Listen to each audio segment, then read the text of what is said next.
everyone, and welcome to the PokeAmino VGC Clan Wars exhibition match. My name is Raden, LMGRaden, and I'm joined by my good friend and co-commentator, Remington, LMGRemington. How you doing, everybody? So we're about to get into the match. I believe Raden is in communication with them as we speak, so we will give you an ETA and when the official proceedings will begin. Yeah, so in the meantime, why don't we go ahead and talk about these two players since they're just really good.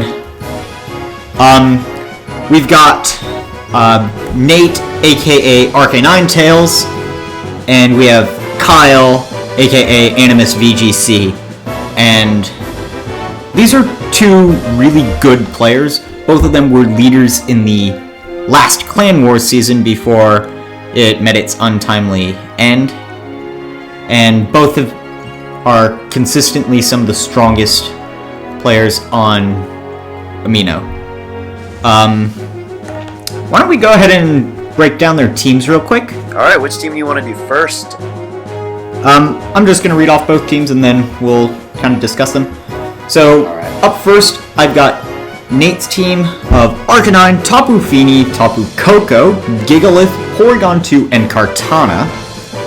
And that team has to take on Kyle's team of Arcanine, Tapu Fini, Hariyama, Minior, Pikachu, and Zarina.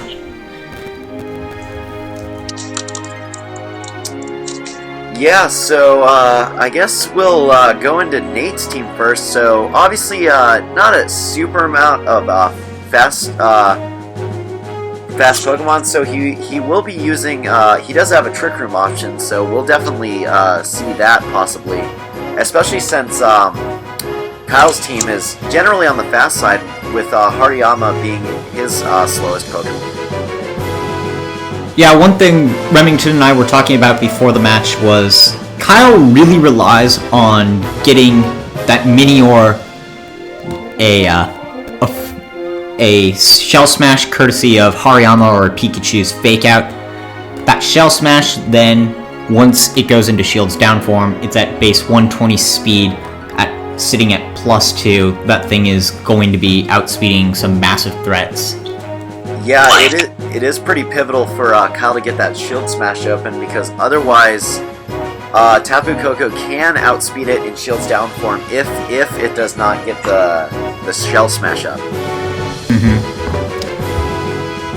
And I think if there's any player who's going to be able to easily deal with Minior, it's going to be Nate's team. He's rocking two really good counters to Minior in Tapu Koko and Kartana, simply because both are faster than Minior and deal big super effective damage that will bring it down to its Focus Sash, and then the other one can easily pick up the knockout before Minior gets a chance to Shell Smash. Also, Gigalith isn't a terrible option, given that it is a rock type, but its special defense isn't the greatest, as you would know, so we'll have to see if it can survive some boosted hits. Indeed. I think Remington and I were once again discussing this earlier. We think that kind of their game plans are going to be Nate's going to want to try and get that Trick Room up as early as possible, get the Gigalith in there, get rid of some of the big threats like Arcanine and possibly that Minior, and then once he's out of the Trick Room, he could have Tapu Koko or Kartana finish up in late game. Yeah, and it's important that Kartana does come in late game, because as you can see, that Arcanine while it's on both teams, it is on Kyle's, and obviously Kartana does not want to take anything remotely close to a fire attack. Yeah, and especially a special fire attack. Yeah, and the big thing to note about these two teams is just that they counter each other so well. I mean, you've got the Minior, which is easily countered by Tapu Koko and Kartana, but Arcanine kind of beats those two. And of course, what beats Arcanine but Gigalith in Trick Room? What beats Gigalith Tapu Koko and Zarina. What beats those? Nate's own Arcanine. So you've got a lot of Pokemon that are really important, and that just makes this team preview going to be all the more important.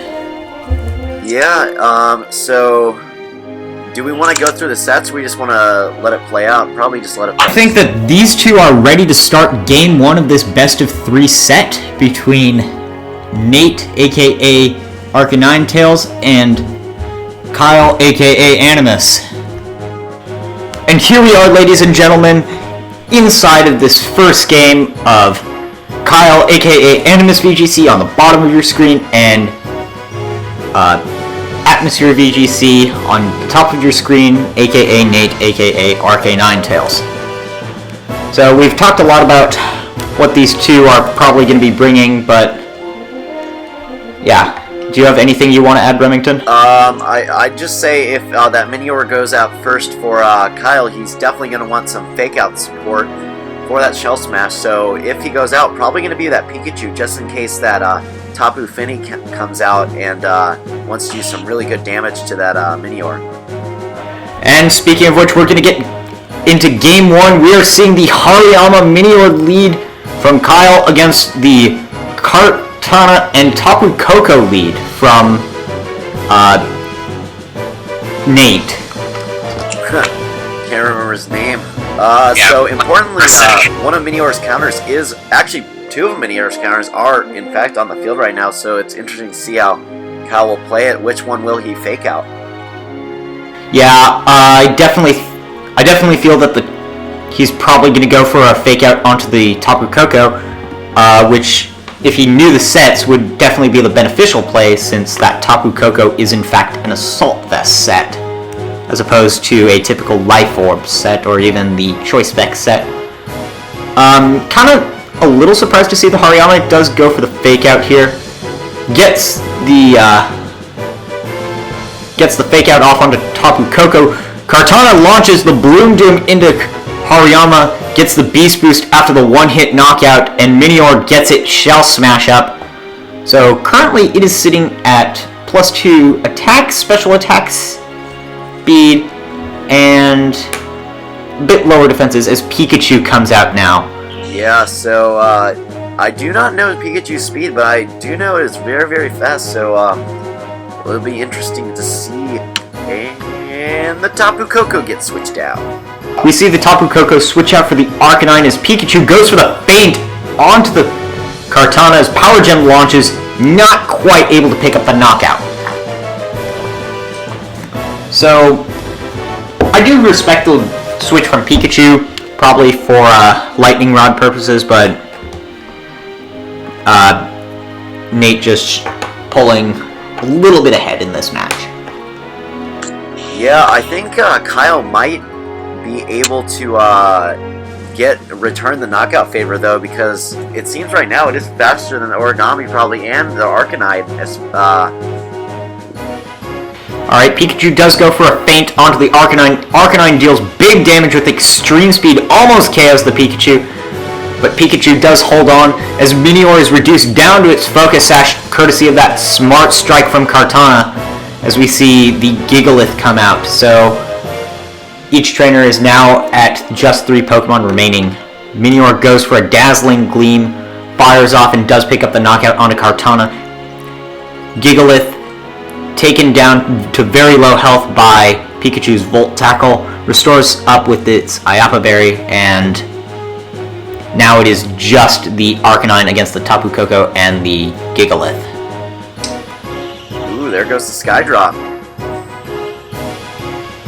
As Gigalith does get the curse off, Tapu Koko goes for the launches the Sky Drop as Gigalith picks up the knockout onto Arcanine, and Atmosphere takes this first game. So he is just one game away from winning this best of 3 set. Yeah, I think eliminating that Hariyama early on was just very, very critical, because I mean, it eliminated a lot of Kyle's bulk on his team, and you saw that Arcanine actually take that Sky Drop pretty well. Kyle's Arcanine is actually pretty bulky, So, but unfortunately not bulky enough to take a boosted rock slide from Gigalith. Yep, well, we're going to go ahead and get into Game 2. I definitely agree with you. Kyle's probably going to want to preserve his Hariyama a bit better this game. And I also think that Nate... We talked a lot about how Nate might want to rely on his Trick Room mode, but he didn't really seem to need the Trick Room mode that time. We're going to go ahead and see the Tapu Koko Kartana lead once again from Nate as Kyle brings out the Tapu Fini Arcanine. Wow, it's hard to say if this, Tapu Koko switches out for the Pikachu, so as Tapu Koko fires a Nature's Madness into the Arcanine, it restores back up with Citrus Berry. Arcanine snarls the Tapu Koko, and that's going to reduce any of its special attacks damage. Yeah, good prediction there. Getting the snarl off instead of going just for the immediate kill with the flamethrower. Yeah, it kind of seems like there they each had one of their opponent's moves right, but not the other. Tapu Koko correctly predicting that Pikachu would switch in and get that Lightning Rod boost. We're actually going to see Atmosphere switch both of his Pokemon out, so now Kyle knows that Kartana and Tapu Koko's allies in the back are Arcanine and Gigalith. Volt Tackle and Flamethrower doubles up into the Kartana slot, which becomes the Gigalith, not doing a whole lot of damage there. Pikachu switching back out for the Tapu Fini. Yeah, and as you can see, that attack drop on Arcanine does not matter because it is in fact special, so any fire attack will definitely destroy that Kartana if the Arcanine can survive.